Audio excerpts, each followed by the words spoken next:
Olá, gente, bem-vindos ao comentário de nossa escola dominical. Hoje, lição número 3, Salmo 23. Nossa aula dividida em 3 partes: aspectos gerais, o bom pastor e a última parte, o anfitrião honrador. Começando com aspectos gerais, nós temos autor, título e data. Bem, o autor do Salmo 23 nós temos exatamente no título. Quando nós dizemos título, nos referimos às epígrafes, que são essas tituleiras que aparecem acima dos salmos. Nós explicamos bem ao longo da revista, fazendo a diferença entre aquilo que é editorial, portanto, das sociedades bíblicas, falamos isto na aula passada, e o que diz respeito aos originais. Não propriamente aos originais, mas há muito tempo em que esses títulos aparecem junto dos manuscritos bíblicos. E nós temos então o título dizendo Salmo de Davi. Pronto. Aqui nós temos uma informação muito antiga, considerada não original, mas anexa aos originais, aos manuscritos primitivos. Então, a autoria conhecemos Salmo de Davi, que vem no título. A data nós não temos precisamente, mas sendo de Davi, está durante o período de sua vida, que vai de 1000 a 930 a.C. Atenção, você está vendo aqui 970, mas tem uma falha aqui de gráfica. Na verdade, de 1000 a 930 a.C., Davi situa aqui, temos a vida de Davi situada neste intervalo. Ponto número 2, classificação. Bem, o Salmo 23 é considerado um salmo de devoção, um salmo de confiança.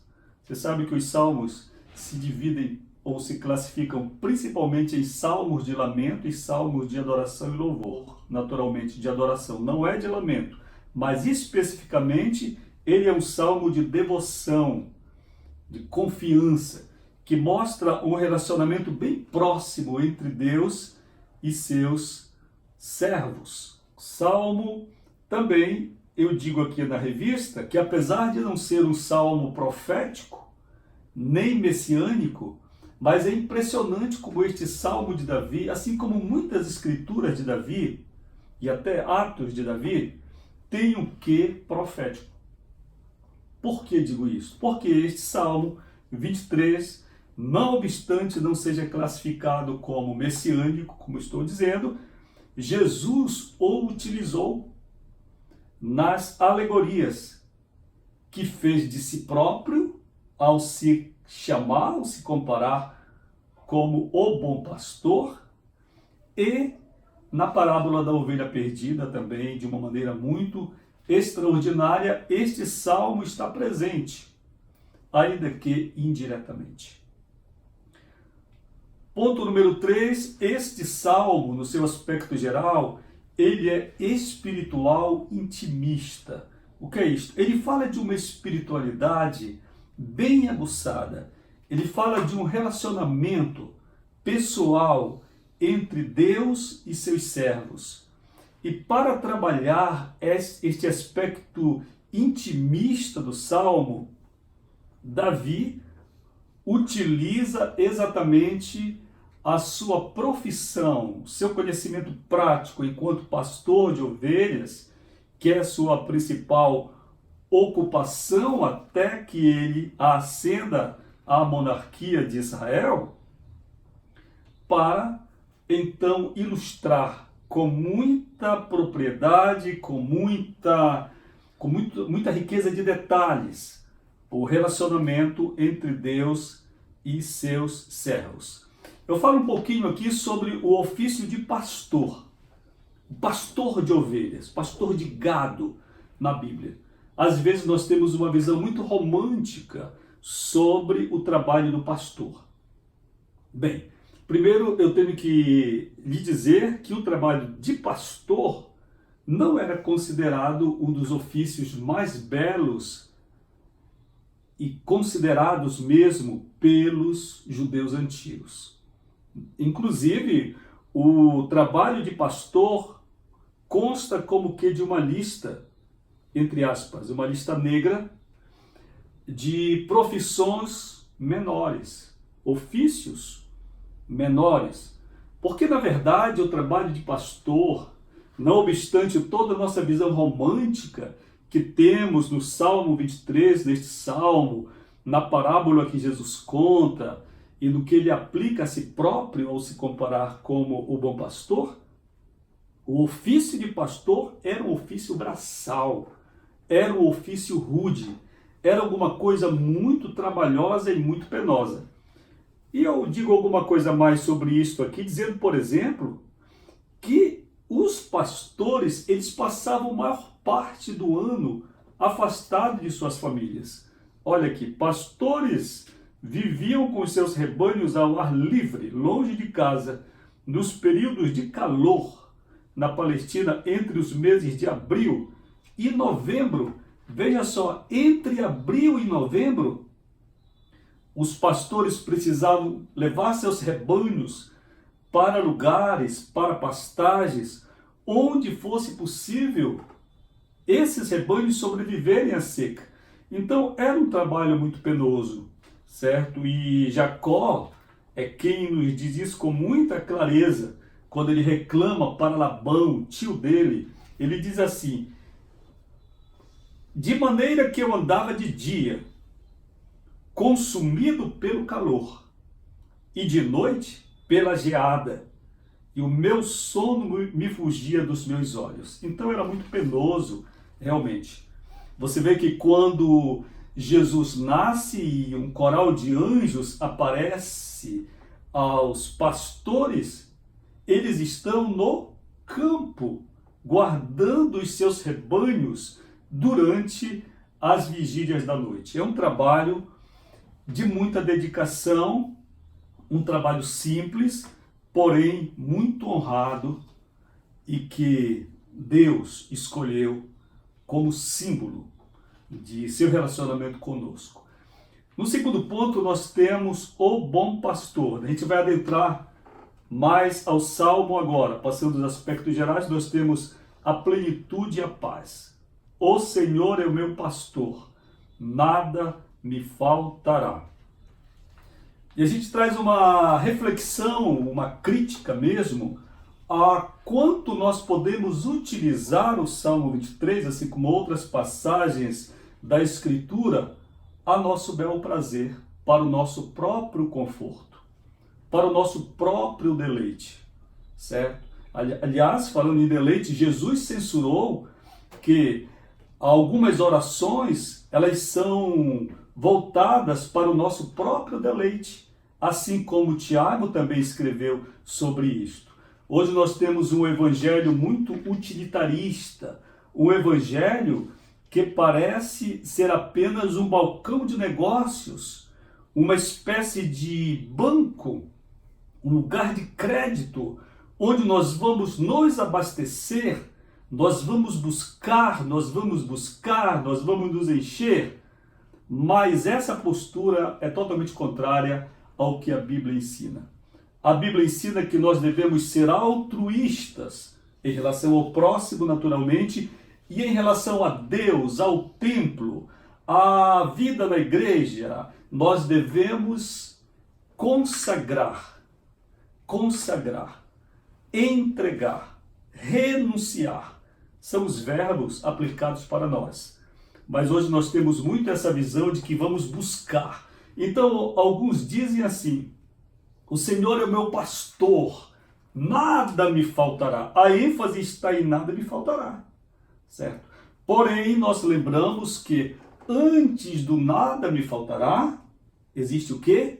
O Senhor é o meu pastor. Aí é que está todo o segredo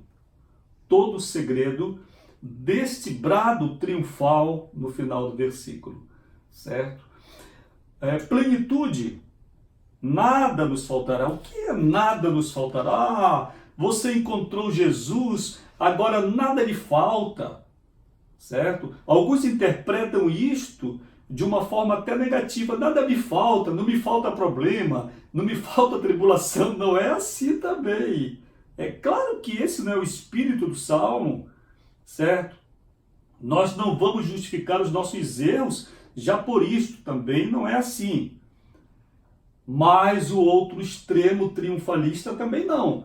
O Senhor é o meu pastor, não falta nada para mim. Muito dinheiro no banco, muita saúde, muita felicidade, agora eu vivo o paraíso na terra. Se vive o paraíso na terra, não vive o que Jesus deixou para a gente.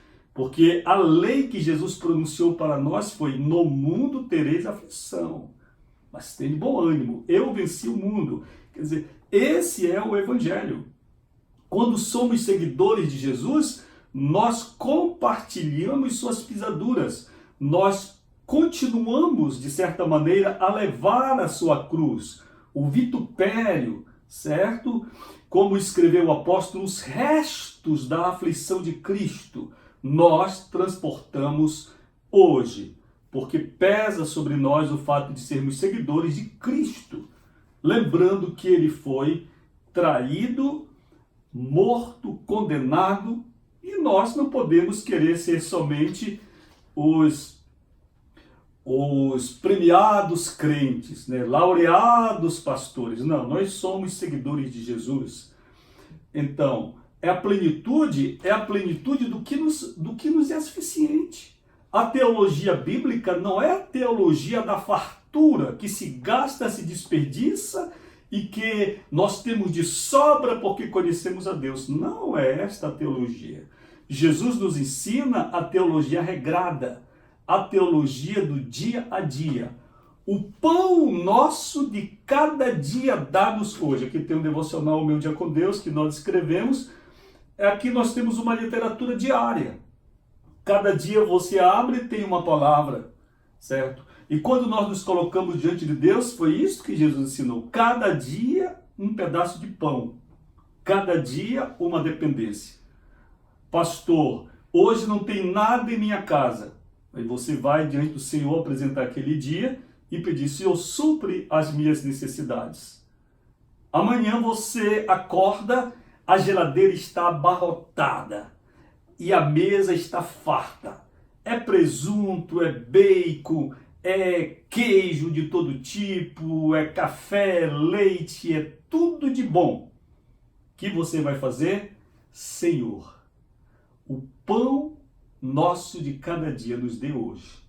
Eu lhe agradeço a provisão de hoje. Esqueça a sua geladeira. Até porque pode faltar energia de noite e vai acabar tudo. E de manhã você vai precisar.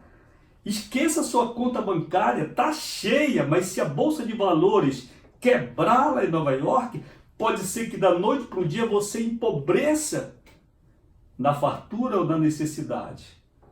O Senhor é meu pastor, nada me faltará, nada do que é necessário.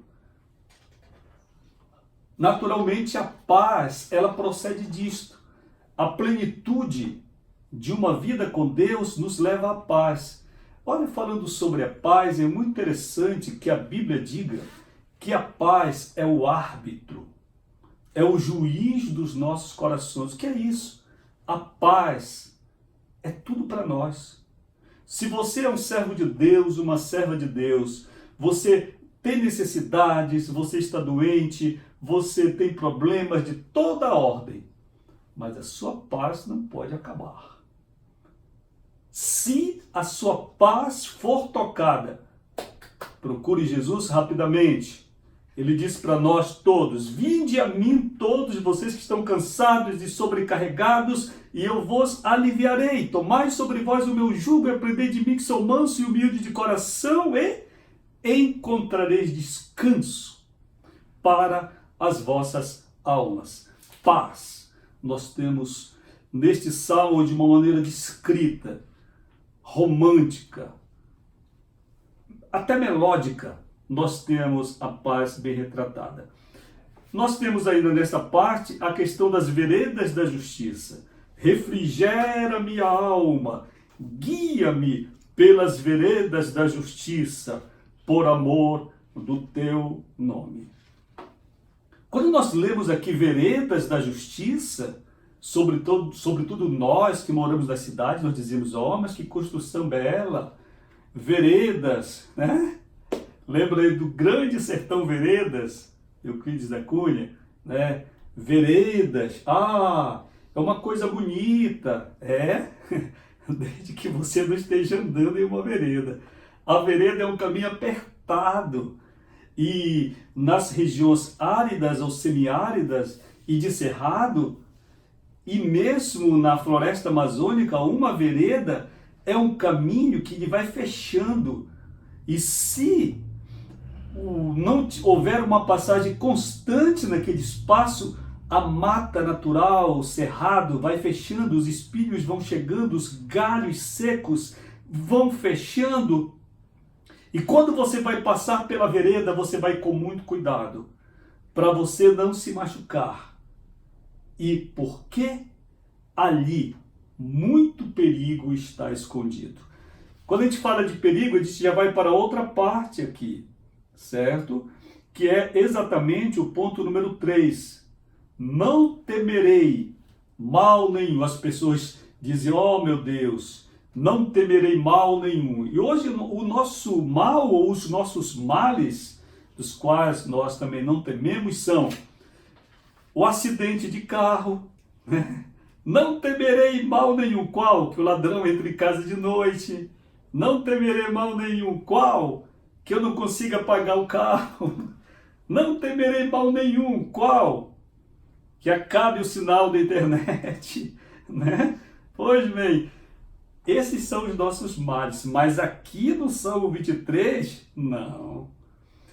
Quando Davi escreve, não temerei mal nenhum ao andar pela vereda, essa vereda será uma vereda da justiça. Muitas coisas estão escondidas no meu caminho, à minha volta, mas eu vou sendo guiado pelo bom pastor de tal modo que eu sei que a justiça dele vai me livrar, inclusive, da morte. Não temerei mal nenhum, ainda que eu ande pelo vale da sombra da morte, não temerei mal nenhum, porque tu estás comigo.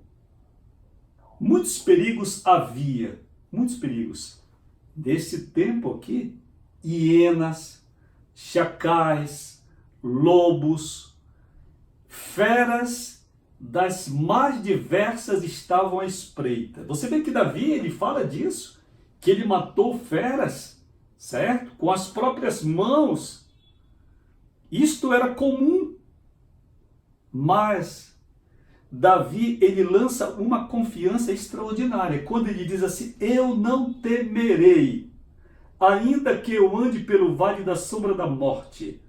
Não temerei mal nenhum, porque tu estás comigo. Eu só encontro uma palavra para resumir tudo isso aqui. E a palavra é amor. Amor. Um filho que se sente amado por seus pais, um esposo, uma esposa que se sente amado por seu cônjuge, um irmão que se sente amado por outro irmão, ou por um amigo, uma amiga, vai até a hora da morte em paz. O amor, ele consegue nos transmitir segurança. O amor faz com que nós sejamos quase que imortais. Quando uma pessoa está protegida pelo amor, ela sabe que vai morrer, mas ela está cercada como que por um muro invisível de proteção. Então nós dizemos, por exemplo, querida, querido, eu sei que vou partir. Eu quero que você esteja ao meu lado. Se você estiver junto de mim, eu não temerei mal nenhum. É esta ideia que Davi nos passa aqui. Você está tão seguro em Deus que você não teme nada, nem a morte, com Cristo. Mas isto não é religião. Isto é vida de intimidade com o seu Deus. Isto é relacionamento. Você confia tanto em Jesus que você está disposto a viver para Ele e bradar como Paulo, se necessário. Porque para mim, disse Paulo, o viver é Cristo. Porque para mim, disse Paulo, o morrer é lucro. Falando em outro lugar sobre a questão da morte, Paulo disse, não que eu queira partir, porém que é muito melhor já estar com Cristo. Então ele fala desta ligação tão íntima entre o pastor e a ovelha, entre o crente e Jesus. Vamos à terceira parte para finalizar nossa aula, vamos lá. O anfitrião honrador. Bem, o anfitrião é a pessoa que nos recebe em casa.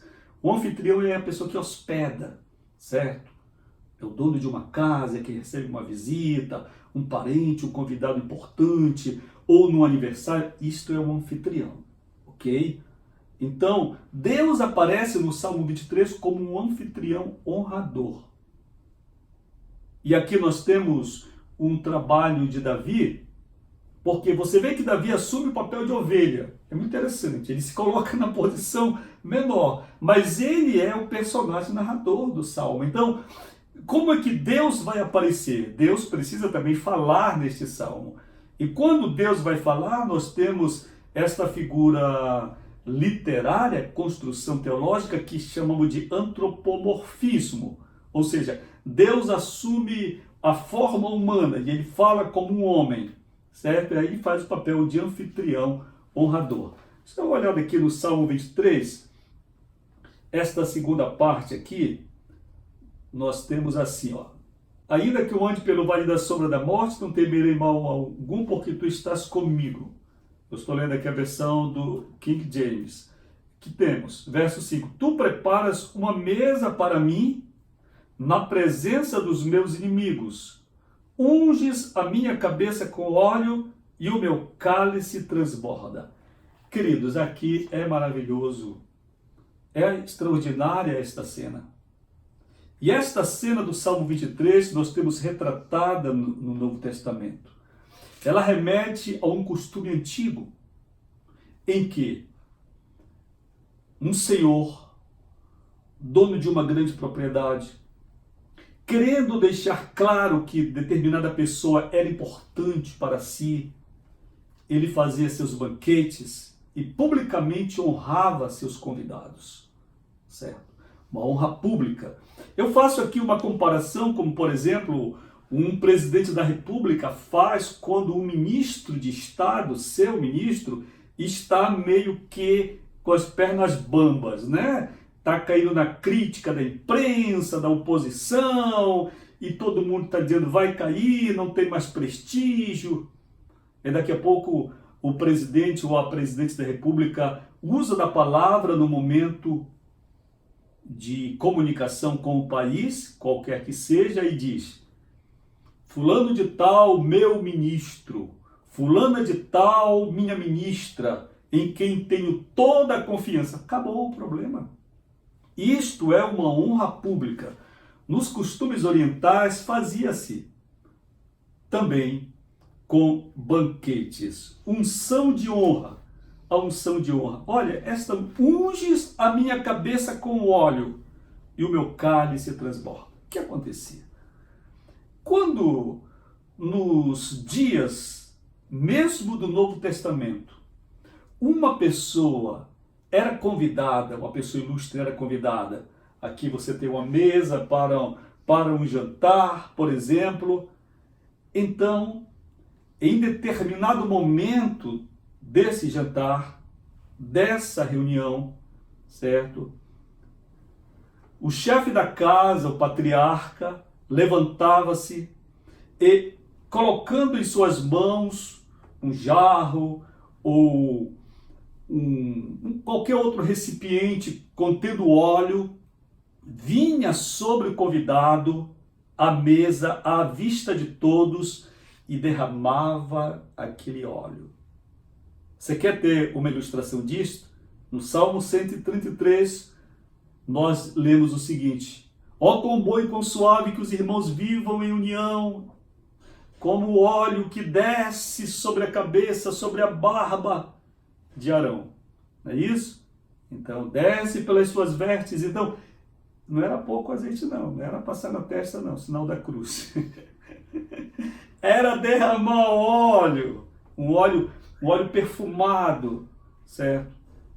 E quando Jesus estava naquele último jantar em Betânia, na casa de Simão, e de repente aquela mulher pecadora entrou, sorrateiramente, não havia mesa como esta, os judeus nos tempos de Jesus comiam em uma espécie de divã, recostados no chão, sentados naquele divã, meio que inclinados.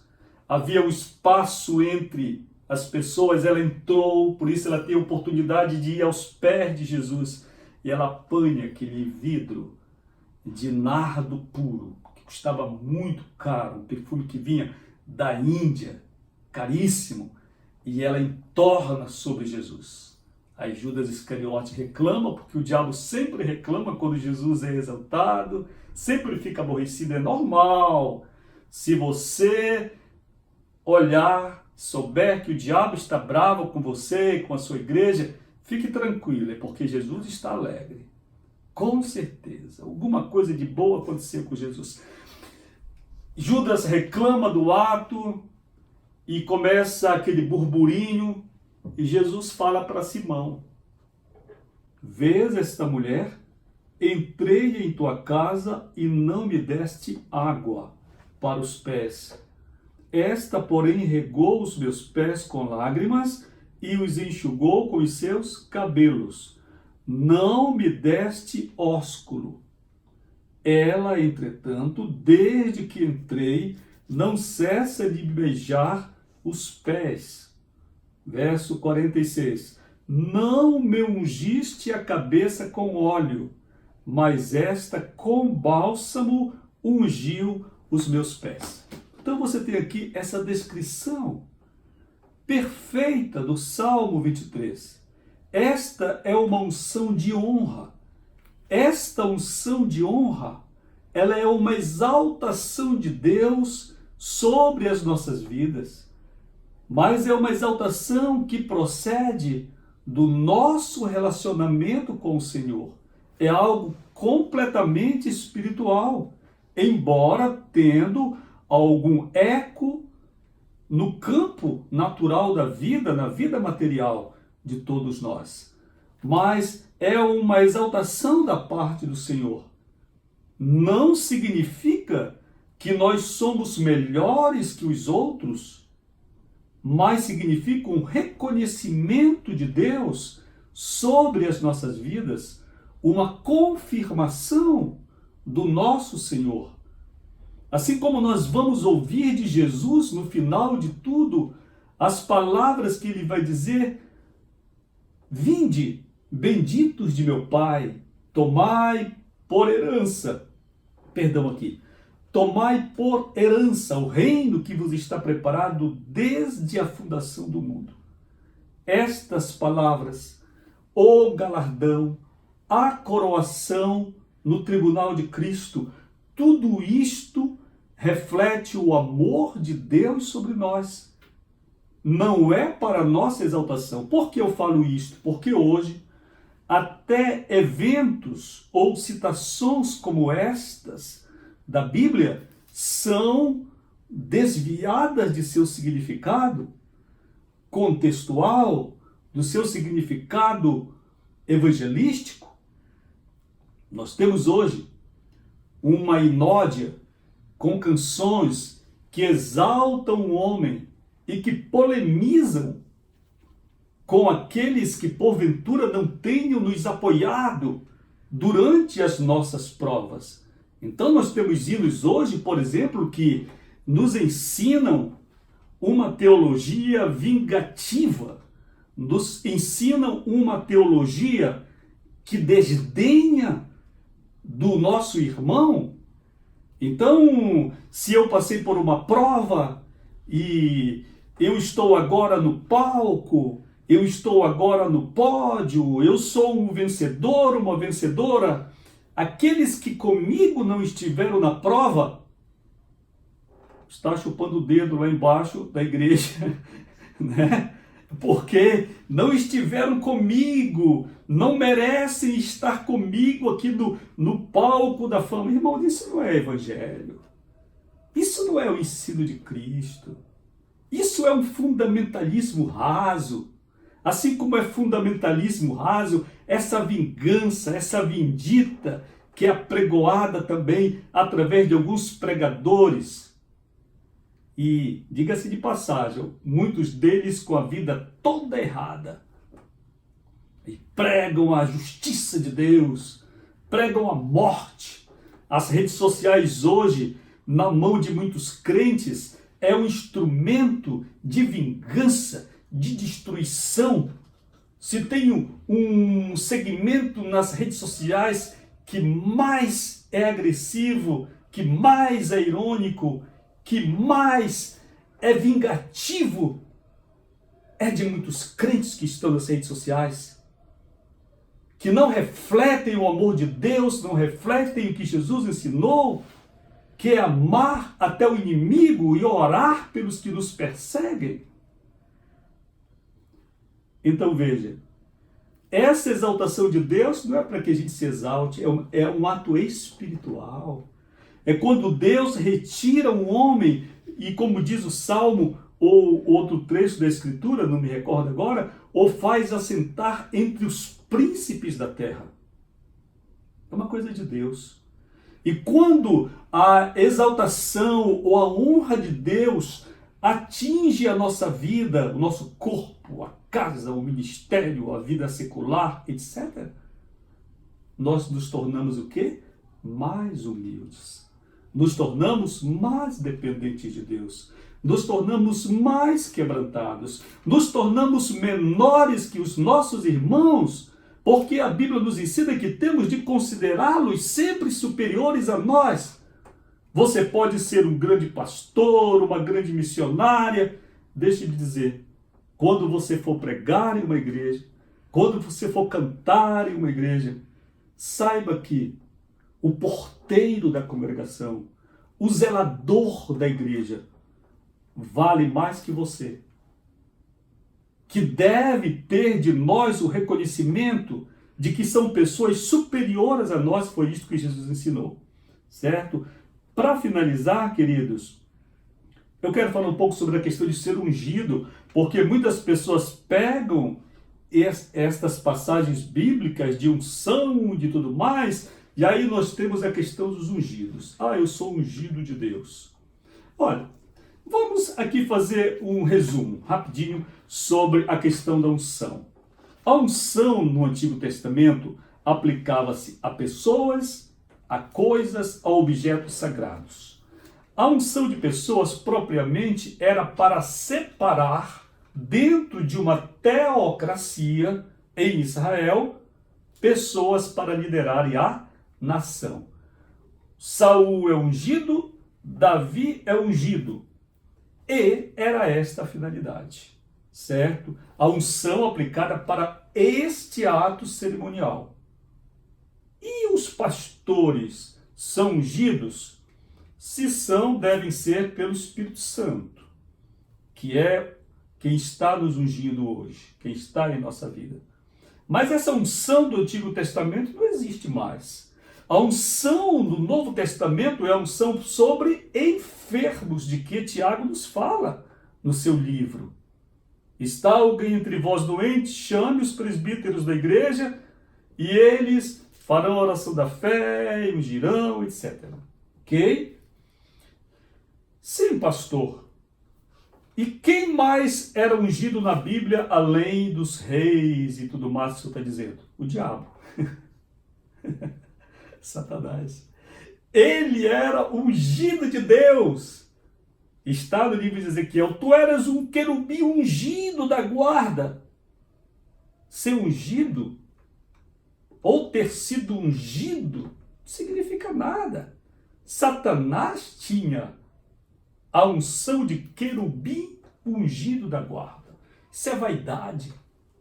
Homens que não têm autoridade de Deus, homens que não têm nem caráter, nem como cidadãos terrenos, quanto mais de cidadãos celestiais, reivindicam para si o título de ungido. Não me toque porque eu sou ungido.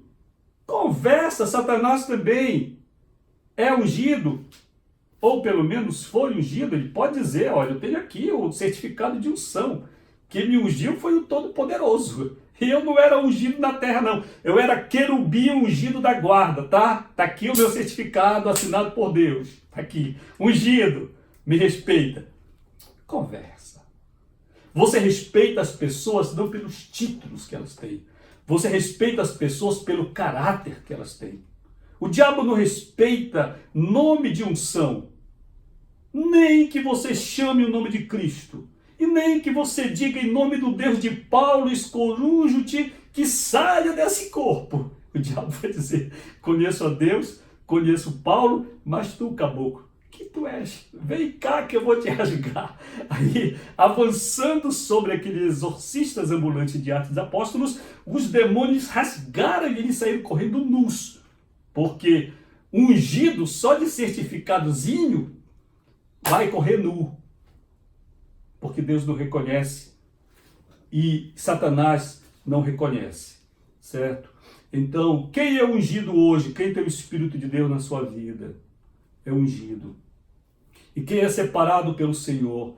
E a marca da mulher e do homem de Deus não é intimidar o outro em nome de uma unção, mas aquele que se diz ser o tal ungido, que sirva o seu irmão. Quem fez isso? Quem disse isso? O ungido.